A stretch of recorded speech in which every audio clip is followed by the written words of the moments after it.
So we're getting more and more details, and then on top of that, we're getting rumors as well of what we can expect in the upcoming Shang-Chi.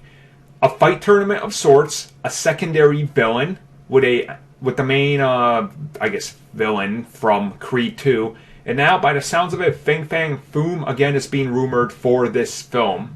So, now, did you just pronounce it Fing or Finn? Finn? Finn?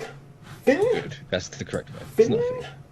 Yeah. Here's the thing. You know what I would be really excited about? Sit there and put this all the way back to Iron Man 1. Iron Man 1 had, in like 1, maybe 2 frames, a poster of Fin Fang Foom. And oh my god, yeah. just be like, there you go. And make it so that the dragon is like a tattoo on somebody. And then he could transform into a dragon. Well, I mean, the thing is, like, yeah, the posters there, they could tie back to that.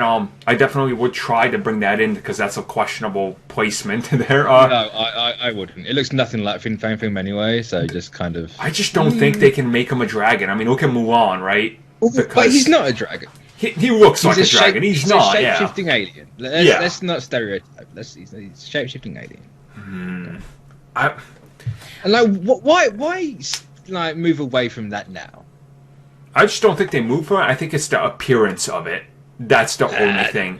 I think they'll drastically change it if he is that form. Like, especially because you have to realize, like, China is the huge market, and that's where they're wanting to make sure like this does positively out there. Yeah, so just a big kaiju. Right. That's what. Yeah, you got to go with that type of look. Yeah, it'll be more of a kaiju giant look than a dragon-ish look. Well, he looks like a kaiju anyway. Like he's just a big fat green dude with a dragon head. Yeah, I just think they'll have to be careful with the design. Which Marvel Studios, they'll definitely do it. Do you think this is maybe one of those, like, I guess to tie to another tournament movie, Mortal Kombat style, where maybe that's like the end boss, or? Well, there has been that leak for Shang-Chi that keeps cropping up at the tournament. And the more that comes out about Shang-Chi keeps, like, legitimizing that leak. Oh, totally. And it's like, if the Mandarin's his dad, the rings come from Fin Fang Foom. Yep. They come from his ship. So, you could maybe tie it in that way, like, the winner of each certain thing in the tournament gets a ring, and that's how you bring in Fin Fang Foom. Yeah. So, do we know where in time this takes place? Nope, not really. Nope. Okay. So this I'd imagine it's post-Endgame. I would have to as well, yeah. Yeah, it doesn't work before it because YC never showed up, and like then they would have to age him up because of all the time. So it has to take place modern day.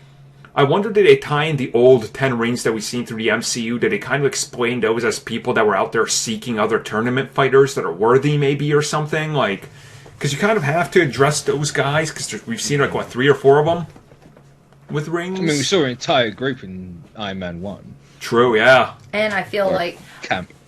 I wonder if they're going to pull this, though, that those were false rings. They were not the real rings. Possibly. Misdirection. They were, like...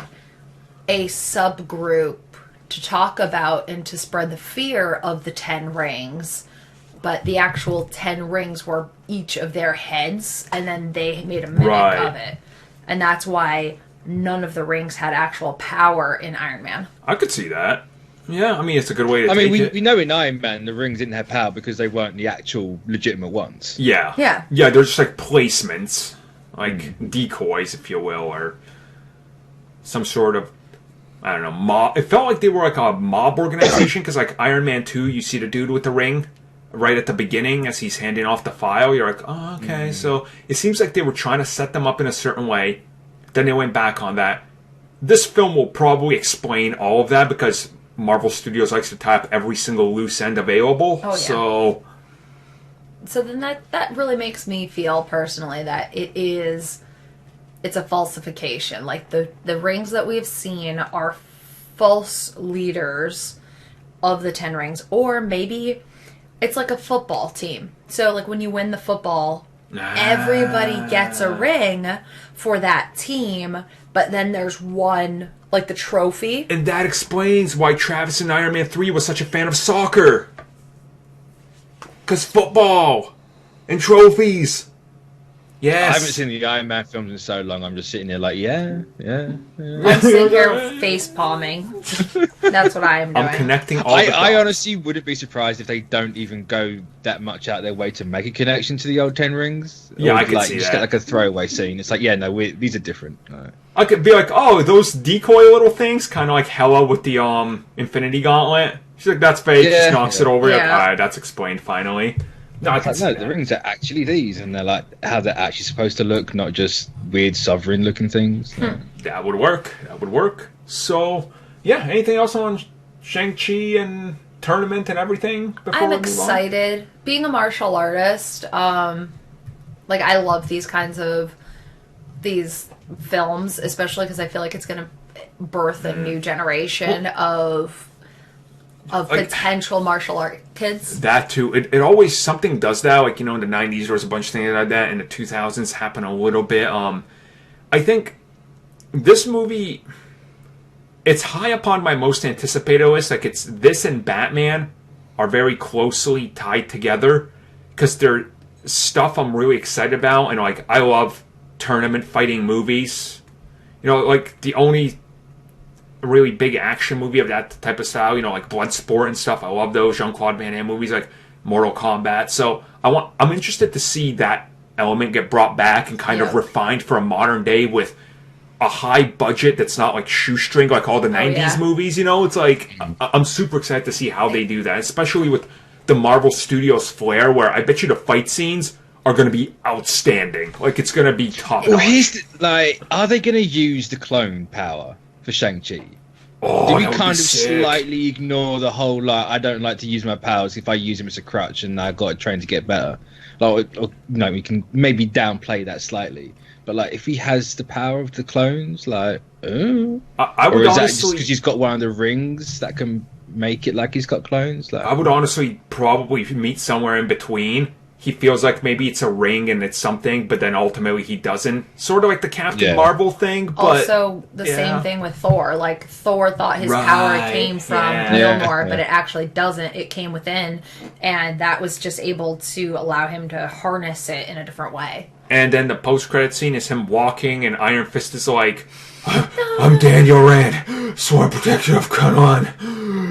Because he's got to repeat it for 10,000 times for every person he runs into. He would have the dual Why wielding bring in guns. Iron Fist when he doesn't exist in the MCU?